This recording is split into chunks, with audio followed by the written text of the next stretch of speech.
Number 7 मुलांक 7। कोणत्याही महिन्याच्या 7, 16 आणि 25 या तारखेला ज्या व्यक्तींचा जन्म होतो त्यांचा मुलांक 7 असतो। 7 हा केतू ग्रहाच्या अंमलाखाली आल्यामुळे केतूची सर्व कारकत्व या व्यक्तींमध्ये आपल्याला पाहायला मिळतात। केतू हा अध्यात्माचा ग्रह आहे, गूढ विद्येचा ग्रह आहे, गूढ शक्तीचा ग्रह आहे। त्यामुळे या व्यक्ती सुद्धा अशा गूढ व्यक्तिमत्वाच्या असतात। यांच्या मनात काय चाललंय हे लवकरात लवकर आपल्याला समजत नाही। गूढ विद्या शिकण्याकडे यांचा जास्त कल असतो। यांना अनेक गूढ स्वप्न पडतात।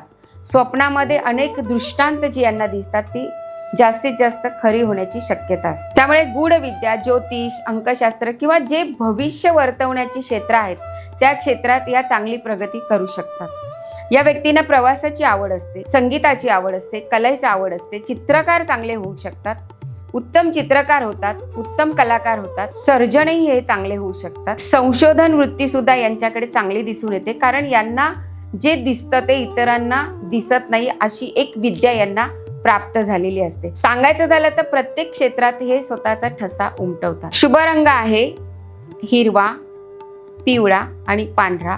शुभ दिशा आहे नैऋत्य दिशा।